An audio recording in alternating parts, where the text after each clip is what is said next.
Hey everybody, Jem Schofield of the C47 and another episode of Gearbox 2.0. In this episode, we're going to be talking about your education when it comes to video production and filmmaking. So let's get started.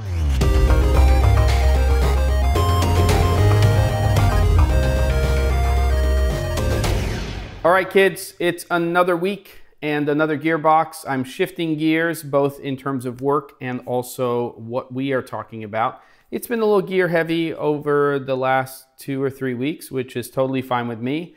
But I want to talk a little bit about something that is near and dear to my heart, which is education.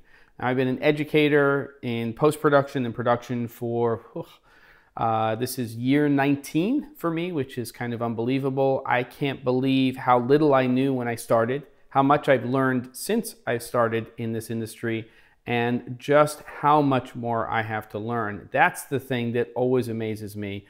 I will start to think about something or watch something and realize how little I still know. And that means that I get to continue to learn for the rest of my life and hopefully take some of what I'm learning and help you with some of that knowledge. And it is one of my favorite things. It takes up about 20, maybe 25% of what I do for a living. But when I do teach people and they turn around and they create things, that is the best. Okay, so what do I want to talk about? Stream of consciousness. So let's talk about the fact that I'm going to acknowledge here that there's a few different groups of people that we could be talking about related to education when it comes to video production and filmmaking.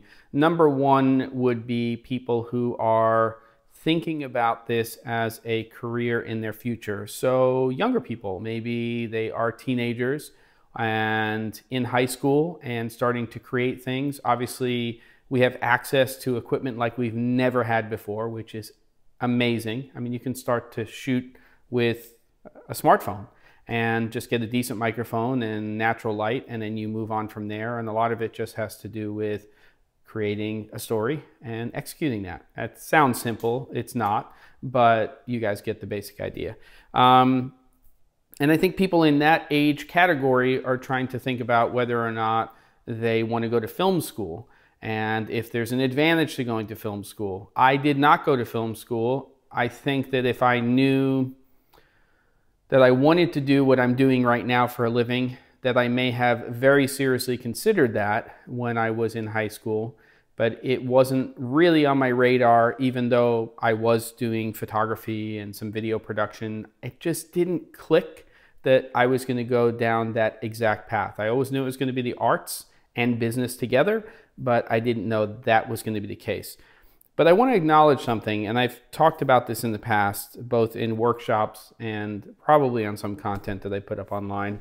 The number of schools that exist, at least in this country, and I would say that it's probably true around the world, that actually have practical programs at the higher education level in terms of college and university is minuscule. So there are a lot of cinema study programs that are theory-based, and they may have a practical component in terms of access to equipment.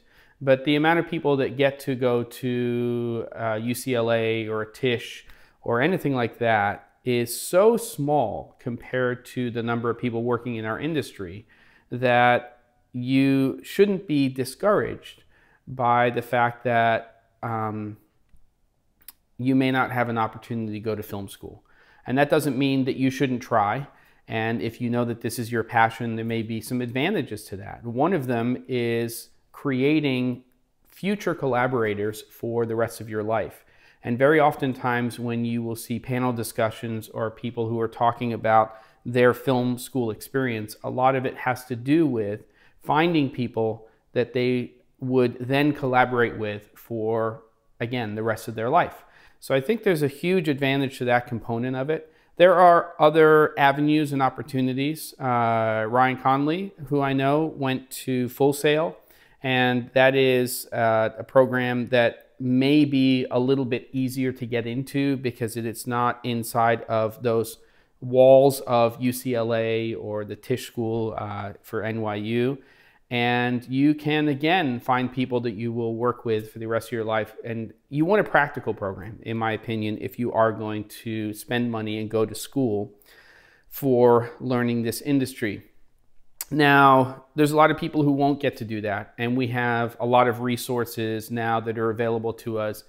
But the challenge when it comes to online videos and things that relate to our industry is that we have to sift through a lot of stuff. So fortunately, there are some libraries that are out there, MZ Pro, LinkedIn Learning, which is lynda.com, and some other ones that are teaching the craft of video production and filmmaking. And there's also content that is created by some of the manufacturers out there that can be advantageous. A lot of that stuff, for the most part, has to do with specific gear. But if you have the right educator there, you can actually learn a lot of stuff. And then there are classes and workshops. I do a lot of those, and I think they do have value, but they should be understood in terms of what they're trying to achieve. I would say that I kind of have a lane, which is small to no crew production. And what I'm trying to teach is how you can effectively get, we call it cinematic results, when you are working in small teams of people who are collaborating together and wearing many hats. And so that's kind of where my lane is. And then there's some people who will do that on a larger scale with a bigger support team and show you bigger setups and things like that. And it's really just finding the right education for you. Most of my target audience for what I'm teaching are people who are colleagues, people who are in the industry and they are trying to up their game in one particular area. Many of the people in the room when I teach know more about certain subject matter than I do.